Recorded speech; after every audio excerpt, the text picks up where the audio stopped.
పోయిన వారము మీటింగ్ ఏమి లేమో ఈ నేళ్ల భాగ్యమేమో ఇన్స్పెక్టర్ దాకా పోతుంది బాగులూరు పోతే ఇన్స్పెక్టర్ ఏం చేసే తహసీల్దార్ని పిలిపించాయి. తహసీల్దార్ వచ్చినాక ఏఎస్పీ రావాలండి, ఏఎస్పీ వచ్చినాక డిఎస్పీ రావాలండి, డిఎస్పీ వచ్చినాయి. నలుగురు సేరి మేము పొద్దున్నే పోయిన దానికి సాయంత్రం 5 గంటలకు మాకు ఆర్డర్ ఇచ్చిరి, పర్మిషన్ ఇచ్చిరి. ఎందరికి 40 ఇంకా 50 జనం మీరు బస్సులో పోయి రావచ్చు అని.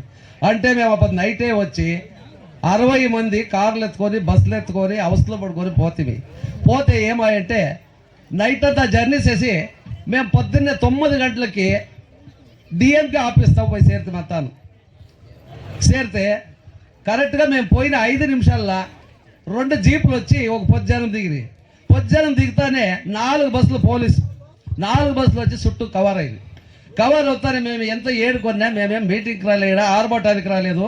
మా నేళ్ల ಬಗ್ಗೆ మేము ఇటు పిటిషన్ ఇచ్చాక వచ్చాము మీ ఆఫీస్కి అయితే వాళ్ళు ఏం చెప్తాను వినలేదు. అప్పుడు ఏమంటే వాళ్ళు మమ్మల్ని అరెస్ట్ చేసి తీసుకుపోయి చిత్రంలో పెట్టి రాత్రి 7 గంటలకు ఇడిసిరి. 7 గంటలకు ఇడిస్తే ఈడ మాకు పర్మిషన్ ఇచ్చిండారు అని చెప్తే కూడా వాళ్ళు వింటలేదు.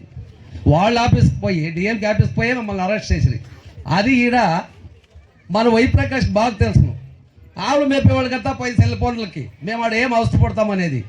మమ్మల్ని ఆడ అరెస్ట్ చేస్తాను ఇక్కడ వసూరులో 1000 జనము ఆర్భాటం చేసి మన నరసింహన్ అంతా చేరి సామనపల్లి సురేష్ వీళ్ళంతా చేరుకొని 1000 జనం వీడు ఆర్భాటం చేసి వీళ్ళు చేసేది మా కాడ వచ్చింది. మేము ఆడ అరెస్ట్ అయ్యేది వీళ్ళకి వచ్చింది. వైప్రకాష్ మాత్రం తెలియలేదంట. దీంట్లో ఆవులు మేపేవాళ్ళకంతా తెలిసింది, ఆయనకు ఒక ఎమ్మెల్యేకి తెలియలేదు.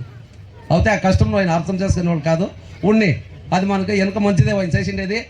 ఇప్పుడు ఈడ అమ్మ బర్త్డేకి అన్నవాళ్ళు ఏర్పాటు చేసిండారు. హాట్ బాక్స్లు ఇవ్వాలా ఆయన పేర్లు అని చెప్పి వచ్చిండే వాళ్ళంతా తీసుకొని మనం సంతోషంగా ఇప్పుడు వచ్చే ఎన్నికల్లో మన బాలకృష్ణారెడ్డి అన్న గారికి మనం ఓటేసి మనం జైన్ కాల్చాలని అందరినీ నేను మనస్ఫూర్తిగా కోరుకుంటా ఉండాలి.